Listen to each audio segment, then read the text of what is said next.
Bueno, dentro de las interacciones farmacocinéticas, o sea, que está involucrado todo el proceso ADME, que era absorción, distribución, metabolización y excreción. Dentro de la interacción de la absorción va a variar la modificación del pH, cuánto tarda en vaciarse el estómago, la presencia o no de alimentos. Entonces, cuando hay este tipo de interacciones, directamente se pueden evitar separando la toma de los medicamentos 2 a 3 horas. Esto se observa mucho y se da mucho en los diácidos, hidróxido de aluminio, hidróxido de magnesio, que son los que forman la amilanta simple. Por ahí les suena más el nombre comercial. Interaccionan mucho con casi todos los medicamentos. Entonces, por regla general, siempre se dan 2 o 3 horas espaciados con el resto de los medicamentos. Las interacciones de la distribución, aquellos medicamentos que tienen un gran porcentaje de unión a las proteínas, porque dijimos que el medicamento para actuar tiene que estar libre. Cuando está unido a la proteína no actúa y es como es transportado. Entonces, por ejemplo, un ibuprofeno, que tiene una unión del 90% a las proteínas, tiene una gran unión, va a desplazar al medicamento que está unido a la proteína. Por ejemplo, si el medicamento que está unido a la proteína es un antihipertensivo y la persona se automedica con ibuprofeno, el ibuprofeno va a desplazar al antihipertensivo, entonces la persona va a tener mayor biodisponibilidad de ese fármaco, mayor efecto, entonces puede tener una baja de presión al punto de desmayarse, de caerse, de lastimarse. Esto, si lo indica el médico, lo va a tener en cuenta, pero estamos hablando, por ejemplo, de una automedicación con ibuprofeno, que es de venta libre y muchas veces la gente se automedica. Interacciones con el metabolismo: hay fármacos que van a aumentar el metabolismo o van a disminuir el metabolismo de otros fármacos, y eso lo tiene que tener en cuenta el médico.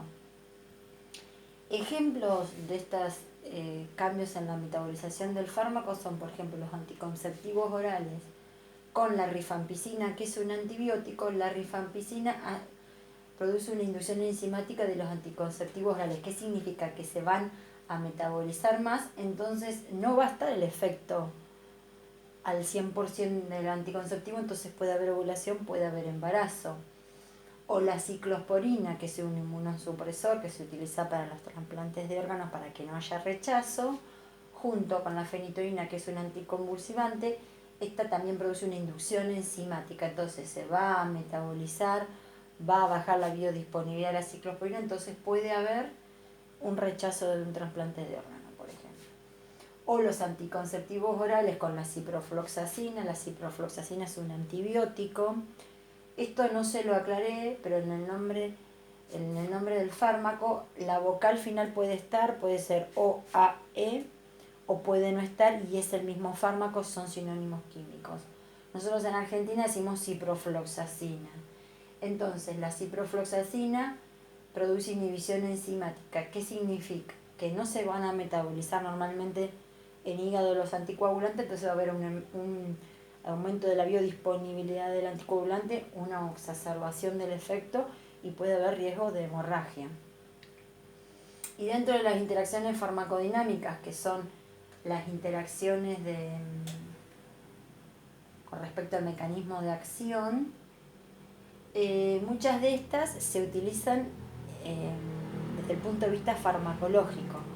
Por ejemplo, cuando actúan sobre la misma función terapéutica, sobre el mismo lugar, se dice que se produce un efecto sinérgico positivo. Por ejemplo, dos medicamentos, el salbutamol y el bromuro hipratropio, que son broncodilatadores en el asma, se usan juntos para producir un efecto sinérgico mayor. Se dice que la sinergia es mayor porque el efecto separado de los dos sumado no es el mismo cuando se usan en forma conjunta.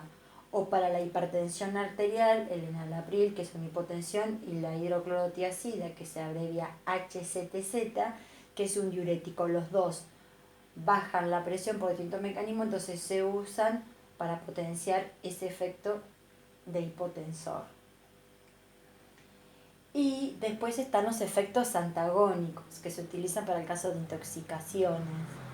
Por ejemplo, la sobredosis de opiáceo, morfina y sus derivados cercanos se antagoniza con la naloxona, porque una intoxicación con morfina, una sobredosis con morfina, va a producir la depresión respiratoria y la muerte. Entonces, cuando una persona llega a un centro hospitalario con una intoxicación con opiáceos, le van a inyectar naloxona para que esa persona no llegue a la muerte.